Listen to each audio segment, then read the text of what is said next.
Hello friends, welcome back. Want to make your Slack experience even better? In less than 2 minutes, I'll show you how to open the Slack app directory and find the best tools for your workspace. Let's get started. First of all, open your Slack app on desktop or web.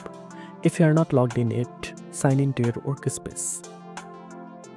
Next, look at the left sidebar and find the apps icon. Click on it, then click on Manage and select Browse Apps. You will be taken directly to the Slack app directory. You can search for specific apps using the search bar at the top. For example, let's search for Trello. It's that easy. Found an app you want? Just click on it, then hit Add. You will then be redirected to your browser.